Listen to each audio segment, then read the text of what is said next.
All right, we are rolling. Hello, happy Friday.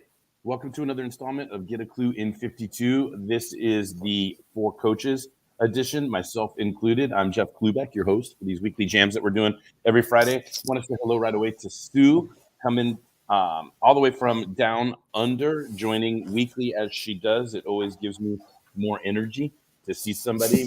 Let's go on. I'm going to be here doing these every week, no matter what. But it's always great to see you, Stu, and the energy I get knowing that you're here. And let's get into it. So, Get a Clue in 52. By now, everybody might know that this is a tips book, and it's the third in a series of tips books. The first one we did had 52 tips in the 5 categories that were communication, marketing, networking, sales, and accountability.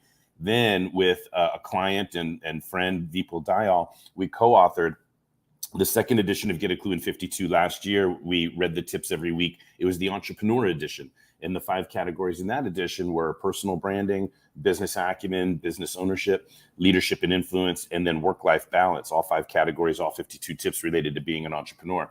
So that got me to this year, and I wanted to write this year's tips book. I'm going to do one every year, I think, for a while, about coaching and the profession of coaching, and not so much the industry of coaching or the personal and professional growth industry, but the profession, the practice, the endeavor to coach, and to coach for either the leadership skills of coaching in our career, if we're intrapreneurial, or those of us that want to build a practice or maybe even a business in personal professional growth with coaching on our menu. This is for you, and it's for me too, because I'm doing all of those things, right? Even though I've been in the game 17, 18 years now as a world-class coach, been all over the world, I'm still learning, I'm still growing, I'm still being challenged every day, still knocking on new doors to access new levels, and it's great. So we're continuously growing. And so I mean it when I say that this is for coaches, myself included. Now, the 5 categories in this book, and by the way, welcome to Get a Clue in 52. The 5 categories. The first category that we covered was about 11 tips in self-promotion. We become a coach, we identify as a coach, we embrace that, and then we start to let the world know that we coach, we can coach, we're coaching, coaching for sale, so to speak. We promote ourselves with those skills and with that acumen. Then we got into 9 tips on enrollment or engagement, right? It's one thing to let the world know that you're a coach. It's another thing to get to the point where people are going to hire you as a coach, or you're going to get permission to coach people, whether they're paying you out of their pocket or out of their personal and professional growth budget, or whether it's a function of your leadership as with your direct reports inside of an organization. You still want to get permission to lead. So we have these 9 tips on engagement, right? And specifically, we focus on how I structured 2 complementary coaching sessions in order to enroll coaching clients and build my coaching practice. So there's a lot of focus there. And then, so after we self-promote and after we enroll coaching clients, now we got to coach. We actually have to deliver the coaching. So the 2 sections that are focused on delivering the coaching is motivation, which is the section that we're in right now. And then once we finish this section, we have 10 tips on motivation that we're covering right now. We're in the middle of it. Once we finish these, we're going to get to a set of 10 tips on accountability.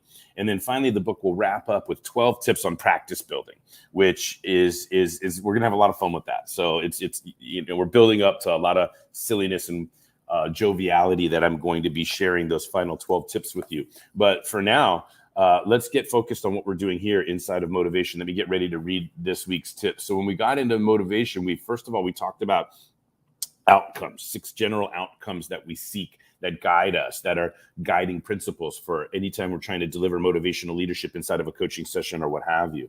And then we went on to more specific tools in the toolbox. We talked about emotional tools. We talked about physical tools. And then especially this acronym of TEBED, get to bed so that you can rest more restoratively, more peacefully, right? What are our thoughts? What do we eat? What about our breathing, our exercise, our drinking?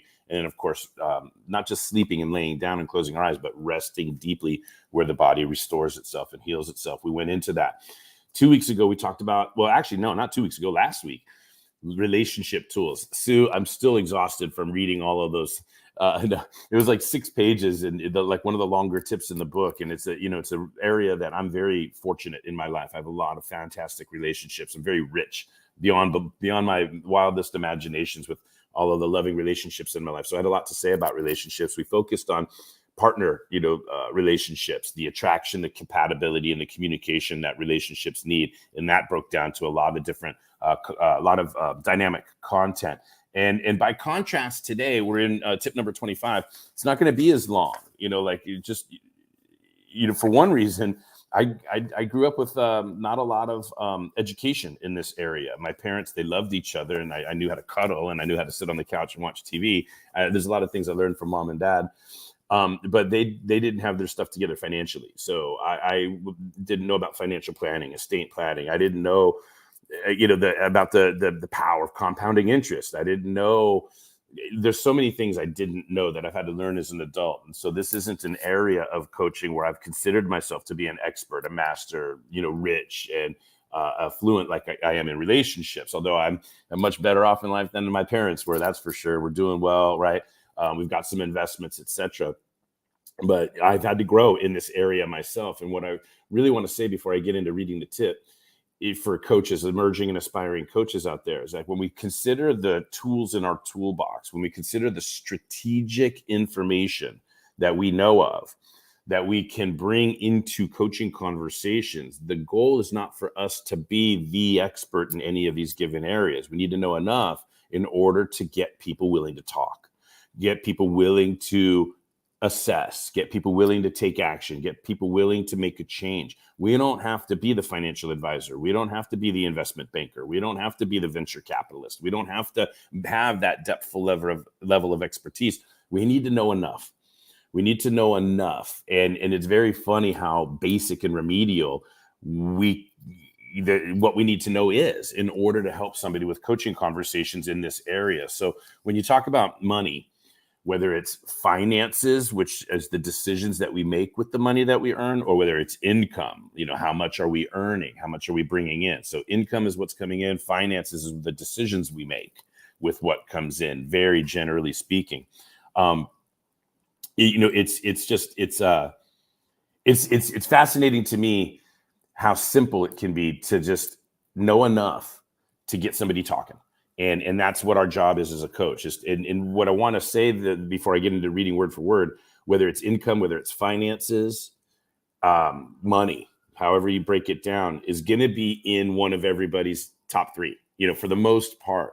There are some people that are out there that are wildly affluent and money isn't one of their goals at all. Maybe it's legacy, it's charity, it's philanthropy, it's endowments, it's something that will live beyond them.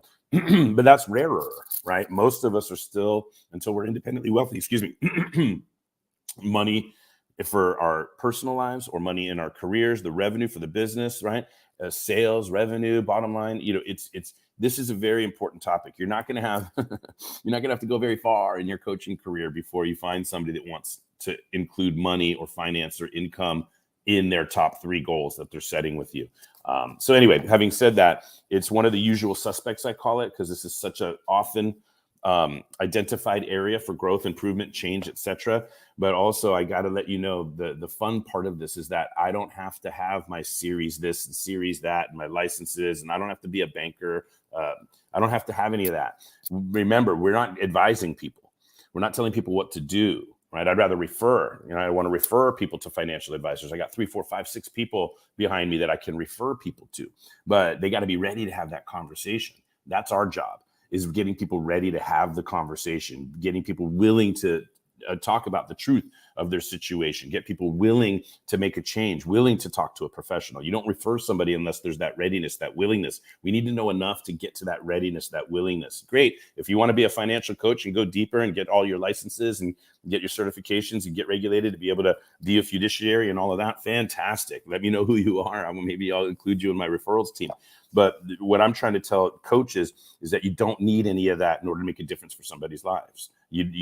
What our goal is not to solve everything in somebody's financial lives. Our goal is to get somebody willing to solve it, get somebody willing to talk about it. All right, I think I've made that point. Here we go. If you're following at home, page 104 in Get a Clue in 52, this is tip number 25 overall.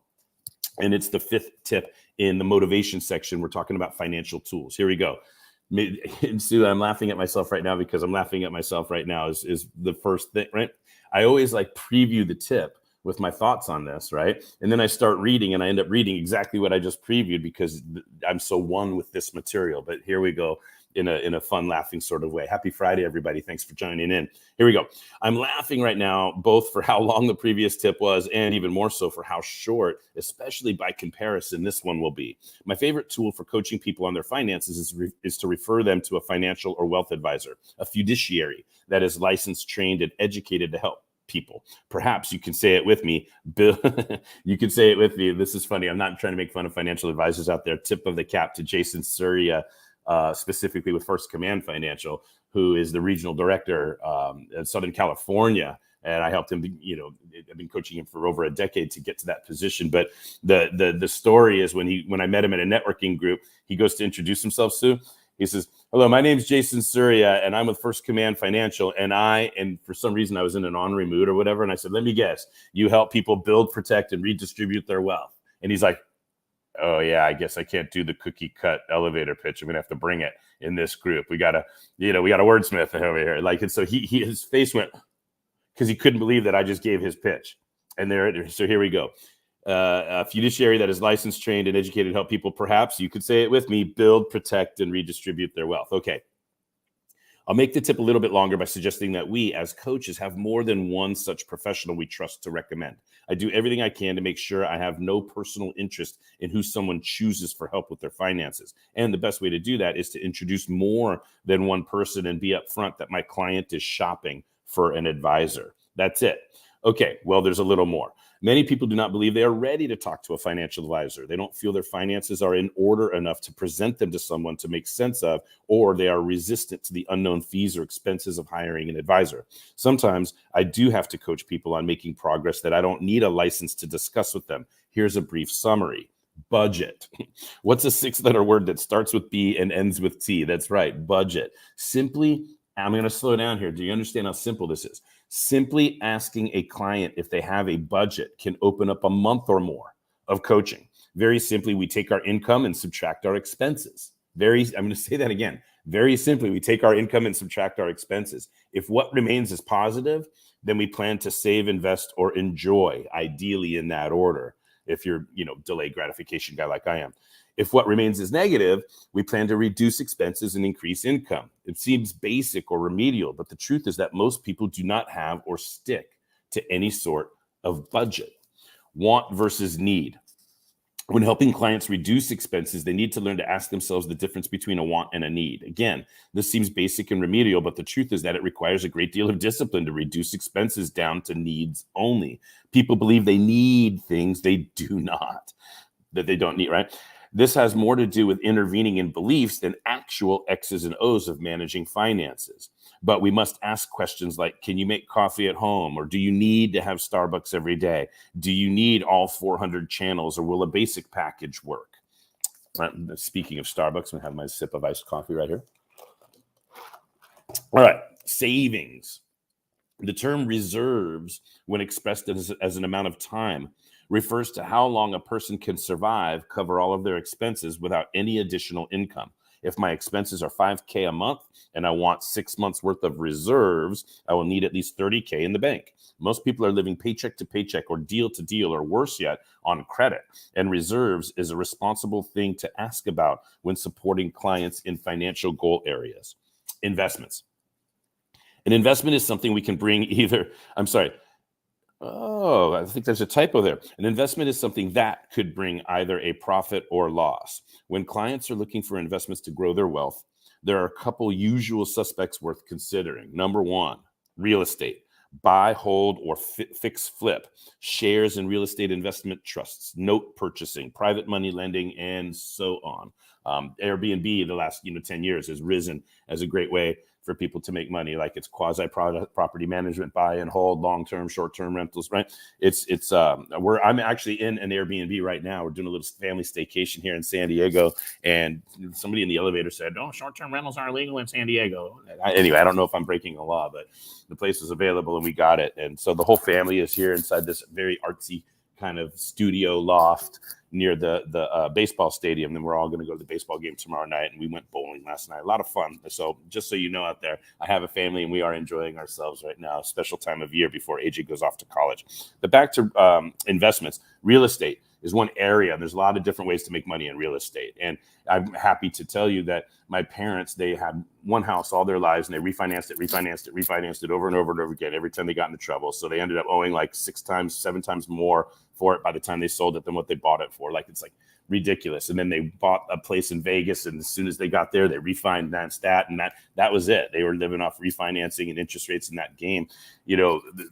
Breaking that kind of generational curse. I can tell you that my wife and I, we have our own owner occupied, and we have a portfolio of 6 doors, so 6 sets of tenants. So we're building our real estate portfolio, and we're much better positioned. And that's what my parents wanted, for us to do better than they did. And we want our kids to do better than us. So I'm not disparaging mom and dad by celebrating the fact that this is one area that I have gone into in real estate. And we've made some good moves and done very well. And we're still continuing to grow. We've got a lot of room to go there.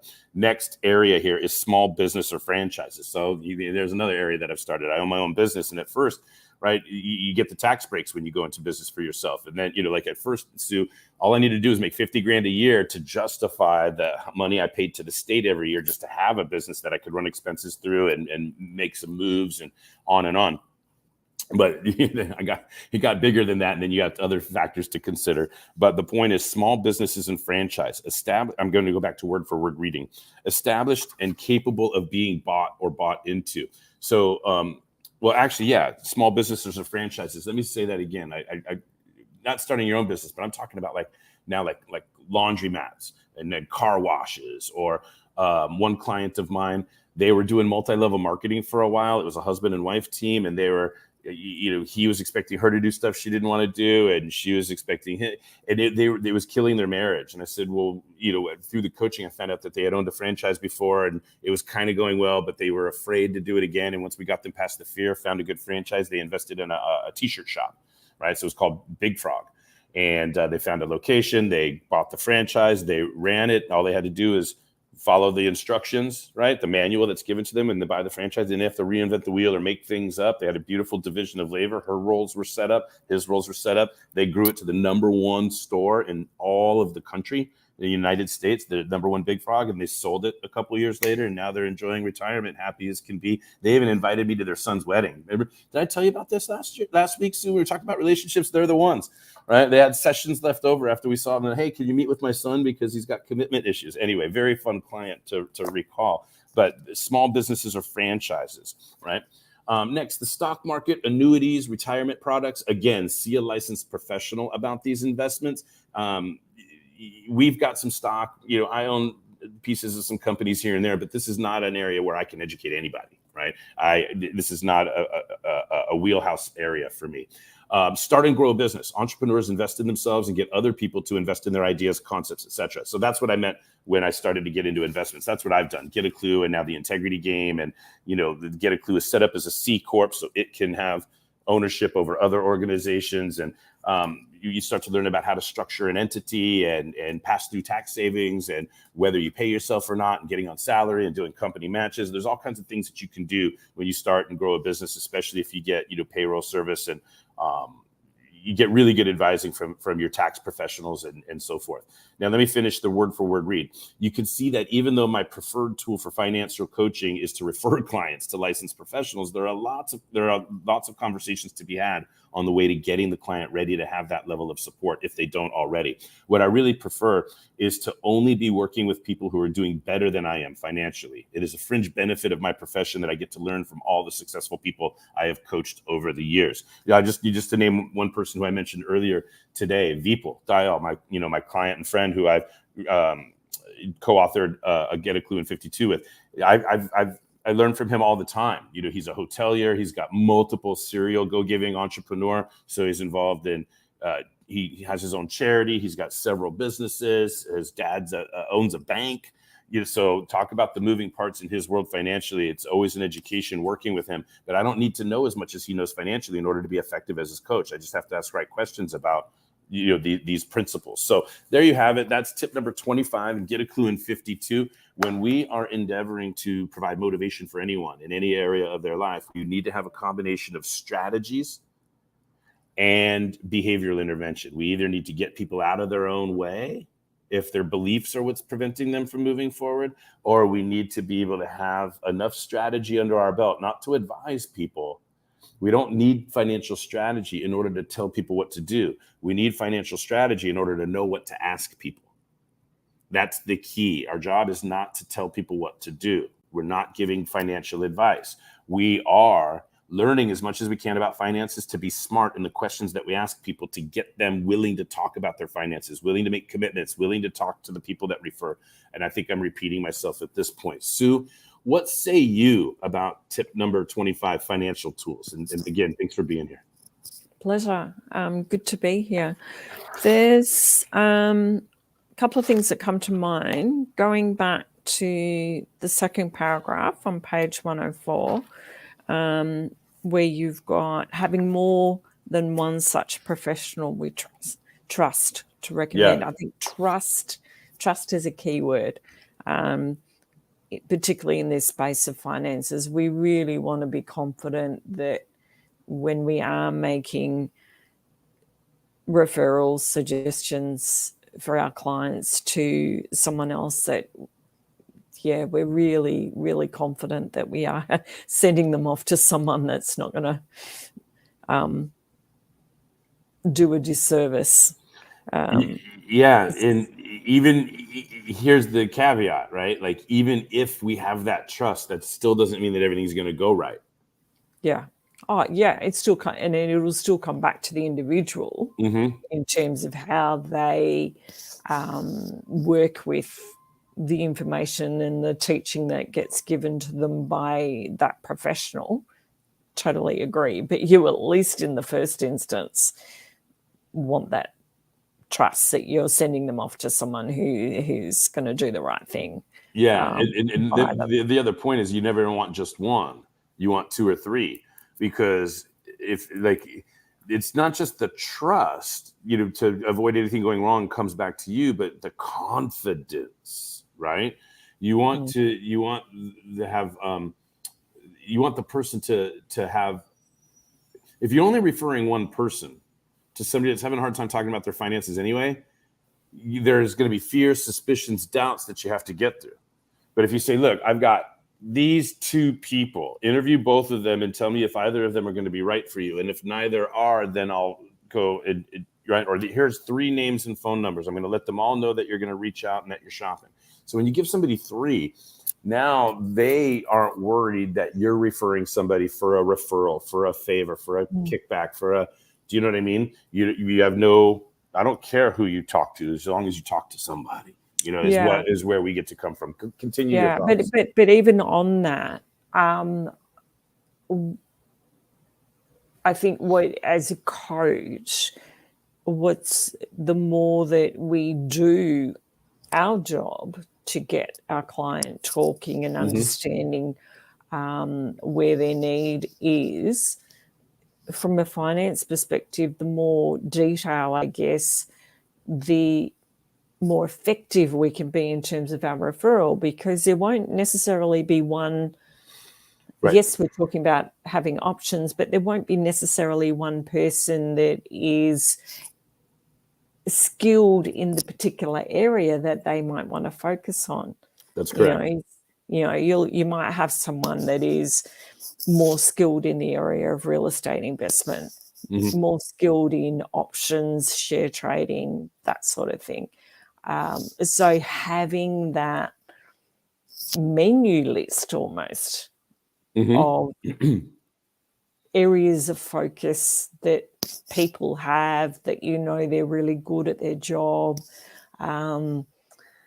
is incredibly invaluable as having that next stage once we get our clients talking about what resonates with them in terms of an area of focus. And I think too, there's some basic things that we can do, even if finances isn't our forte.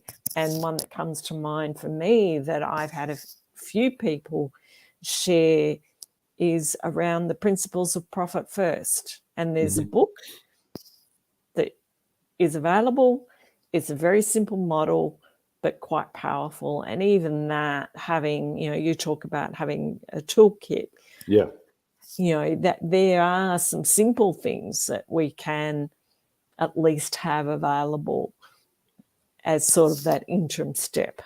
Yeah. Well, I didn't mention this, but in addition to having individuals that we refer people to, again, this came up again either last week or the week before, but having books or movies to refer people to can be fantastic as well. Like Rich Dad Poor Dad is a staple for reading. It's eye-opening in terms of how you look at money management. That's one that I had to read when I was going through my coach's training, right? So that's something that I've recommended to clients. So yeah, it's not just one advisor, but again, we constantly have to acquire information, and we constantly have to put ourselves in a position to gather these options to present to our clients, not because we're advising them. Again, it's I reemphasize this point. We're not telling people what to do. We want to get them to have the conversation. Yeah, that's the main thing. And so we need to know enough in order to do that. Now, here's another thing that comes about. Like, you hear this sometimes, right? And I believe this in many, many, many, many, many areas. And this is the point I'm going to make. There's a saying out there that I've heard that says, never take advice from anyone who's not doing better than you are. Right. And so I would agree with that if, in fact, we're giving advice. Right. But don't let that commonly accepted quote or saying or cliche confuse us into thinking that we as coaches are trying to give advice. I can coach somebody. As a matter of fact, I probably, I want to say I only coach people that are doing better than I am. I want to say that. It's not true, but I want to say that. You follow? Because they're not hiring me, for my financial advice. They're not hiring me to make the amount of money that I make. They're hiring me for my coaching. Right? So you follow, like a real estate is a great example. One of my very good friends, and I wasn't even trying to get him as a client. We were just talking when he was breaking into the real estate game. He's like, Jeff, I know that you're a great coach, but I think I should coach with somebody that knows real estate. And I'm like, well, first of all, I'm not asking you to coach with me. We're friends. Like, you're making this up, right? Like, there's this thing in his head, like, oh, I'm a coach. I should get it. Or I'm a real estate agent. I'm a coach. I should get a coach. My best friend's a coach. How do I explain to my friend that I'm not going to use him? And I'm like, you don't have to explain anything. I shouldn't coach you anyway. We're too close to each other. We've got too many years of history to me. I could coach him. You have to compartmentalize. It wouldn't be ideal anyway. But my point is that he was saying, his reason in his head to excuse himself from a story he was making up in the first place was that I didn't coach in real estate. It never. I'm like, first of all, I own properties and you don't. I had my real estate license. I had my broker's license, and I have coached, dozens of real estate agents, financial advisors, mortgage brokers, etc. Never mind all of that, right? I've already forgotten more about real estate than you've ever learned. Forget that. But the truth is what he didn't understand, and I didn't bother to explain it to him because he'd already had the story and the answer and the result in his head. So whatever. I'm like, I just spent more time convincing him, like, hey man, we're friends. I don't need to be your coach. I got plenty of clients. Yeah. But what he didn't understand is coaching is what people get coaches for. How do I get people engaged? How do I get people motivated? How do I hold people accountable? How do I ask questions? How do I get people willing to talk about things? How within my conversations of coaching do I find out who needs to get referred to, and on and on and on. So those are those other things. So just, aspiring and emerging coaches out there, don't shoot yourself in the foot, in an area of coaching, because, like, I coached people in health, even if I was, 20 pounds overweight, right? I coach people in finances, even if, I'm, worried about my balance in my bank. I've coached people in, relationships, even if I had an argument with my wife last night. You follow? So we don't have to be perfect in our life in any of these areas. What we really want to do is be world-class in the mechanics and the strategies and the tactics of coaching. What are the pillars of coaching? Engagement, motivation, accountability. What's the anatomy of a coaching session? Check-ins, reporting, new results, check out. These structures, these dialogues, these techniques, this appreciative inquiry, enough strategy in our toolbox that we can be smart at the cocktail party or ask good questions inside of a session, right? I don't have to be an expert in any of these areas in order to be a world-class coach in all of them. What I need to do is focus on how good the coaching is. And that's what people don't understand a lot. So not only it's hard enough for clients to understand that. And the other thing too, by the way, if those of you are out there thinking about hiring a coach, it's like, oh, I only want to hire a coach that's kicking ass in real estate. Well, guess what? If somebody's making $1 million a year in real estate, they're going to keep making $1 million a year in real estate. They're not going to come down and make $100,000 a year in coaching. You follow, right? So, people are like, well, if they're doing that, they're not coaching. Yeah. They're doing that. Yeah. So it's helpful for the coaches to understand what our profession is, what our value is, what people are really paying for when they hire us. It's the structured conversations that get people willing to take action on the areas of their life they want change. And sometimes we have the strategy that'll work and we can set them up with it. But even when we have the exact strategy that they need to, I still recommend never telling anybody what to do. You lay the strategy on the table, you shine light on it, and you help them see what the obvious choice is. And when they commit, you ask them for permission to hold them accountable in the next session. Those are the dynamics that are really what people are paying for. And I don't know if they realize it, but I'm here to promote the profession. And for clients that are considering getting coaches, you don't want somebody that's doing better than you in the area that you want the coaching. You want the best coach that's going to get the best out of you. And it could be a combination. I always wonder I always wonder about the coaches that are like financial coaches. Why are you coaching now? If you're making all this money, why are you coaching? You know what I'm saying? And maybe they're not. Yeah. They're doing seminars. And so they're doing the event and the seminar game, which isn't really coaching. Does this make sense, right? So it's an interesting conversation. And it comes up around financial tools because, again, I came into this. I remember when I was learning how to coach, like, who am I to coach anybody on finances when I'm worried about, the first of the month, having enough money? I remember there was tough times when I was learning how to coach. 2007, 8, 9, we were going through the worst economy since the Great Depression.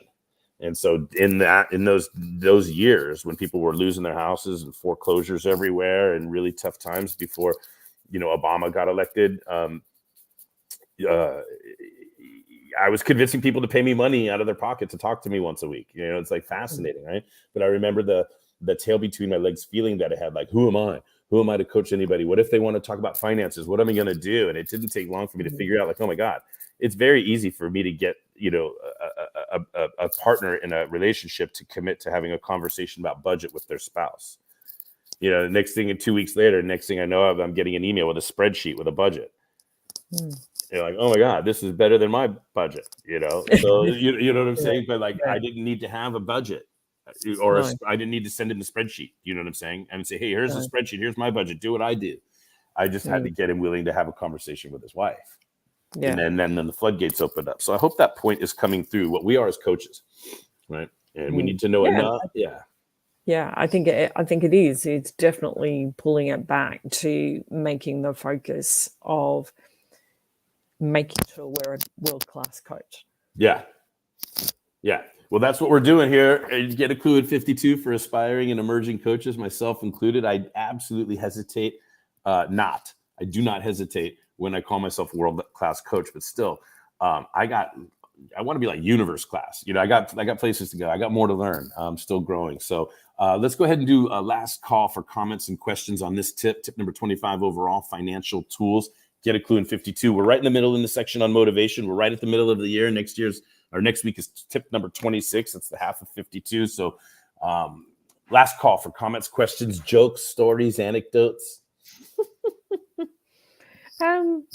Yeah, no, it's an interesting tip because I think it's the key thing is what you're highlighting. Don't get caught up in, are you the expert in finances?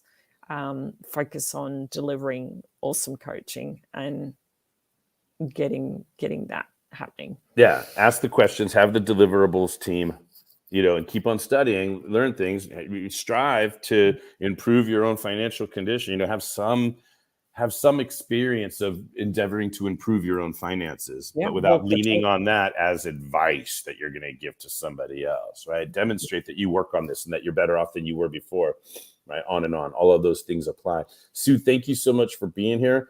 Every week, of course, I'm grateful. And unless there's anything else today, I'm ready to wrap it up and get back to my little family staycation. I think there's only one other thing on my calendar today, and then it's all focus on family time. So thank you for being here, Sue. And we'll see you next week. Yeah, go and enjoy, celebrate. All right. Thank you. Mwah. All right. We'll see you soon. Later. Okay. Bye, everyone. Bye.